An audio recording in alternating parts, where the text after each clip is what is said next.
તકુમીની કળા. Toyota company એવા તકુમીઓને નોકરી રાખે છે કે જે અમુક પ્રકારના સ્ક્રૂ હાથ વડે બનાવતા હોય છે. આ તકુમીઓ અથવા હાથ વડે કોઈ ચોક્કસ વસ્તુઓ બનાવતા વિશેષજ્ઞો ટોયોટા કંપની માટે અત્યંત મહત્ત્વના છે અને તેમની જગ્યા અન્ય કોઈ લઈ શકે એમ નથી. અમુક લોકો તો એમની પેઢીના એવા છેલ્લા લોકો છે જેમને એ કારીગરી આવડે છે અને નવી પેઢીમાં તેમની જગ્યા લેનારું કોઈ નથી. ગ્રામોફોન પર છવાયેલું સંગીત વાંચવા માટે લગાડવામાં આવતી ટર્નટેબલ સોય તેનું બીજું ઉદાહરણ છે. એ હવે માત્ર જાપાનમાં જ બને છે, કારણ કે માત્ર ત્યાં જ એવા લોકો બચ્યા છે જે ચોકસાઈપૂર્વક આવી સોય બનાવતા યંત્રો ચલાવી જાણે છે. તેઓ પોતાનું જ્ઞાન આગામી પેઢીને આપવા પણ પ્રયત્નશીલ છે. હિરોશીમા પાસે આવેલા એક નાનકડા નગર કુમાનોની મુલાકાત દરમિયાન અમને આવા જ એક તકુમી મળ્યા. અમે ત્યાં આખો દિવસ રોકાવાના હતા કારણ કે અમારે મેકઅપની એક વિખ્યાત બ્રાન્ડ માટે ફોટો એસે તૈયાર કરવાનો હતો. કુમાનોની મુલાકાતીઓને આવકારતા પાટિયા પર એક મેસ્કોટ દોરેલું હતું, જેના હાથ પર એક વિશાળ બ્રશ હતું. બ્રશ બનાવતા કારખાનાઓ ઉપરાંત એ નગરમાં નાનકડા ઘર અને શાકભાજી ઉગાડતા બગીચાઓ હતા. આગળ જતાં તમને નગર ફરતે આવા પર્વતોની તળેટીઓમાં શિન્તો પ્રકારના પેગોડા જેવા ધર્મસ્થળો પણ જોવા મળે છે. અમે ઘણી પૂછપરછ કરી અને ઘણે ફર્યા પછી એક કંપનીનો પ્રમુખ અમને અંદર ચાલતી પ્રક્રિયા બતાવવા તૈયાર થયો. તેણે અમને પોતાની ગાડીમાં બેસાડ્યા. 5 મિનિટ પછી તેમણે ગાડી એક નાનકડી ઇમારત પાસે ઊભી રાખી અને તેની સીડીઓ પર ચડવા માંડ્યા. ઉપર જઈને તેમણે એક દરવાજો ખોલ્યો અને ઘણી બધી બારીઓવાળો નાનકડો ઓરડો દેખાયો. એ બારીઓમાંથી સૂર્યપ્રકાશ અંદર પથરાઈ રહ્યો હતો. ઓરડાની વચ્ચોવચ્ચ એક સ્ત્રી માસ્ક પહેરીને બેઠી હતી. તેમને માત્ર આંખો જ દેખાતી હતી. બ્રશ બનાવવા માટે એક વાળને પસંદ કરવામાં તે એકદમ મગ્ન હતી. તે નજાકતથી પોતાના હાથ આંગળીઓ ફેરવીને કાતર ચલાવી રહી હતી અને કાંસકા વડે વાળ અલગ કરી રહી હતી. તે પોતાના કામમાં એટલી મગ્ન હતી કે તેને અમારી હાજરીની તો જાણ પણ નહોતી. તે એટલી ઝડપથી પોતાનું કામ કરી રહી હતી કે પહેલી નજરે તો તે શું કરી રહી છે તે સમજી શકાય તેમ નહોતું. કંપનીના પ્રમુખે તેને અટકાવીને માહિતી આપી કે અમે તેના કામની તસવીરો લઈશું અને અમને તેનું મોઢું તો જોવા ન મળ્યું, પરંતુ તેની આંખોની ચમક અને તેના અવાજના રણકારે અમને જણાવી દીધું કે તે સ્મિત કરી રહી હતી. પોતાના કામ અને જવાબદારી અંગે તે આનંદ અને ગર્વથી વાત કરી રહી હતી. તેના હાથના હલનચલન ઝડપવા માટે અમારે કેમેરાની શટર સ્પીડ ઘણી વધારે રાખવી પડતી હતી. તેના હાથ તેના હથિયારો વાળ સાથે પ્રવાહ ફ્લોમાં નૃત્ય કરી રહ્યા હોય એમ લાગતું હતું. પ્રમુખે અમને જણાવ્યું કે આ તકુમી ભલે એક અલગ ઇમારતના નાનકડા ઓરડામાં બેઠી હતી, પરંતુ તે કંપનીના સૌથી અગત્યના માણસોમાંની એક હતી.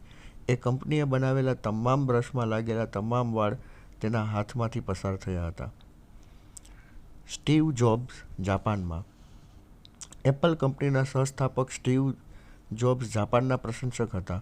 1980ના દશકમાં તેમણે સોની કંપનીની ફેક્ટરીઓની મુલાકાત લીધી હતી અને તેમની જે પદ્ધતિઓ સ્ટીવ જોબ્સને ગમી તેને તેમણે એપલ કંપનીમાં સામેલ કરી હતી.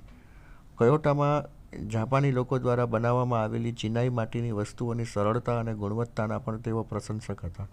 જોકે ટોયોટામાં કોઈ કારીગરે નહીં, પરંતુ તાયોમા નગરના યુકિયો શકુગા નામક તકુમીથી સ્ટીવ જોબ્સ અત્યંત પ્રભાવિત હતા. તે તકુમી એત્સુશીતો-યાકી નામની એક તકનીક વાપરતા હતા જેના જાણકાર બહુ જ ઓછા લોકો હતા. ટોયોટાની એક મુલાકાત દરમિયાન જોબ્સને શકુગાની કારીગરીના એક પ્રદર્શનના સમાચાર મળ્યા. તેમને તરત જ ખ્યાલ આવી ગયો કે શકુગાની કારીગરીમાં કંઈક વિશેષતા છે. પછી તેઓ એ સપ્તાહમાં એ પ્રદર્શનમાં 3-4 વાર ગયા અને ત્યાંથી તેમણે ઘણા બધા કપ, રકાબી અને ફૂલદાનીઓ ખરીદી હતી. પોતાના જીવનકાળમાં જોબ્સ પ્રેરણાની શોધમાં ઘણીવાર કયોટો આવ્યા હતા અને છેવટે તેઓ શકુગાને વ્યક્તિગત રીતે પણ મળ્યા હતા.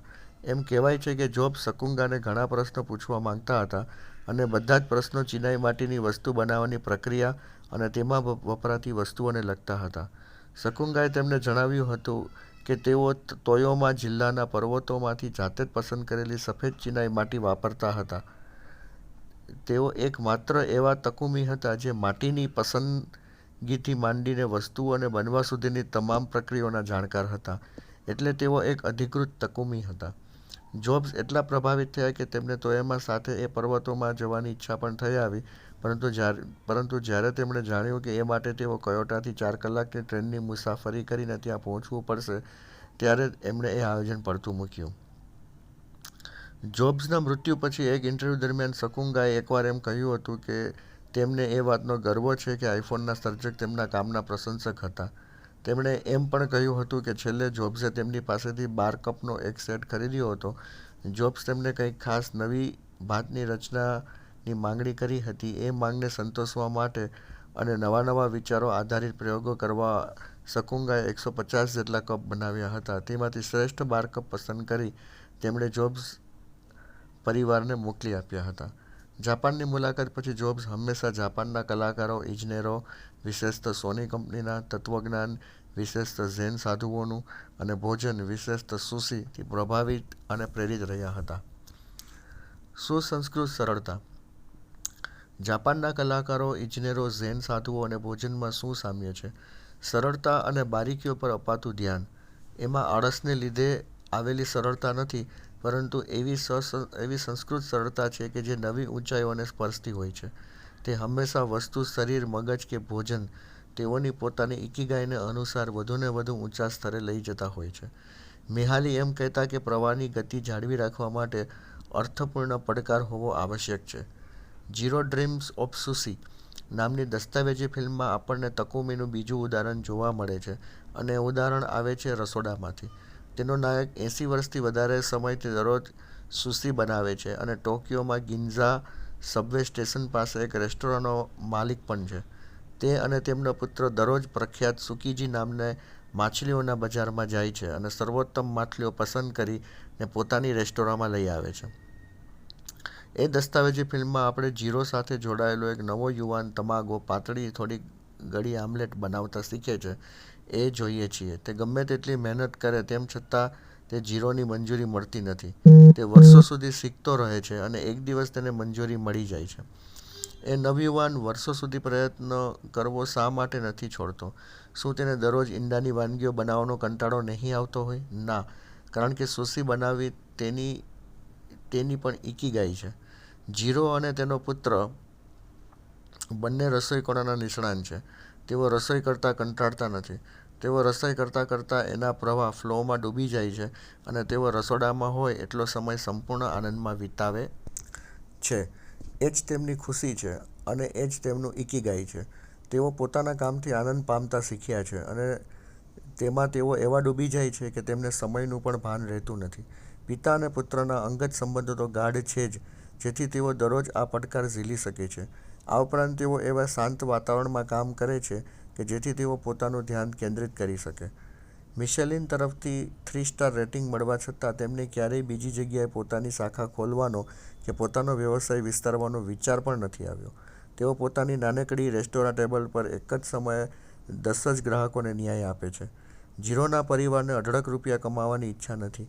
તેમના માટે પોતાના કામનું વાતાવરણ ઉત્તમ હોય તે મહત્વનું છે, જેથી તેઓ દુનિયાની શ્રેષ્ઠ સુશી બનાવતા પોતાના કામના પ્રવાહમાં વહી શકે. યુકિયો શકુંગાની જેમ જ ઝીરો પણ પોતાનું કામ તેના મૂળથી શરૂ કરે છે. જેમ શકુંગા સારામાં સારી ચિનાઈ માટી મેળવવા માટે પર્વતોમાં જાય છે, તેમજ શ્રેષ્ઠ માછલી મેળવવા માટે ઝીરો પણ પોતે જ માછલીઓ વેચવા બજારમાં જાય છે. અને એ બંને જ્યારે આ કામ કરવાનું શરૂ કરે છે ત્યારે તેઓ પોતાના કામ સાથે એકાકાર થઈ જાય છે. પોતાના કામ સાથે એકાકાર થઈ જવાની આ ઘટનાને સર્જનના પ્રવાહમાં વહી જવાની એ વાતનો જાપાનમાં વિશિષ્ટ અર્થ છે. જાપાનમાં પ્રચલિત શિન્ટોઇઝમ અનુસાર વન, વૃક્ષ અને દરેક પદાર્થની અંદર તેમનો પોતાનો કામી આત્મા અથવા ભગવાન હોય છે. જ્યારે કોઈ કલાકાર, ઇજનેર કે રસોઈયો કંઈક સર્જવાનો પ્રયત્ન કરે છે ત્યારે તેની જવાબદારી એ હોય છે કે દરેક ક્ષણે પ્રકૃતિનું સન્માન કરતાં તેઓ પ્રકૃતિમાં પ્રાણ પૂરવાનો પ્રયત્ન કરતા રહે. એ પ્રક્રિયા દરમિયાન કલાકાર એ વસ્તુ સાથે તાદાત્મ્ય અનુભવે છે અને તેના સર્જનના પ્રવાહમાં વહેવા માંડે છે. લુહારી કામ કરનાર લુહાર એમ કહેશે કે લોઢામાં પણ પ્રાણ છે. અને કુંભારને માટીમાં પણ પ્રાણ હોવાનો અનુભવ થશે. જાપાનના લોકો આમ પણ પ્રકૃતિ અને ટેકનોલોજીને એકસાથે લાવવામાં કુશળ હોય છે. તેઓ પ્રકૃતિ અને માનવી વચ્ચે યુદ્ધ નથી કરાવતા, તેમનું સાયુજ્ય સાધવા ઈચ્છે છે. ગિબલી સ્ટુડિયોની શ્રેષ્ઠતા. એવા લોકો પણ છે જે એમ કહે છે કે પ્રકૃતિ સાથે તાદાત્મ્ય સાધવાની વાત હવે ધીમે ધીમે અદૃશ્ય થઈ રહી છે અને આ નુકસાનનું સૌથી વધુ દુઃખ એક એવા કલાકારને થઈ રહ્યું છે જેનું ઇકીગાઈ એકદમ સ્પષ્ટ છે. હાયાઓ મિઝાકી, જે એનિમેટેડ ફિલ્મો બનાવવામાં સ્ટુડિયો ગિબલીના ડિરેક્ટર છે. તેમની મોટાભાગની ફિલ્મોમાં આપણને માનવો, ટેકનોલોજી, કલ્પનાશક્તિ અને પ્રકૃતિ વચ્ચેનો સંઘર્ષ અવશ્ય જોવા મળે છે, જે અંતમાં દૂર થઈ જાય છે અને બધા એકબીજામાં ભળી જતા જોવા મળે છે. સ્પિરિટેડ અવે નામની તેમની એક ફિલ્મમાં મર્મભેદક રૂપક તરીકે એક મેદસ્વી આત્મા જોવા મળે છે જે વાસ્તવમાં પ્રદૂષિત નદીઓનું સ્વરૂપ છે.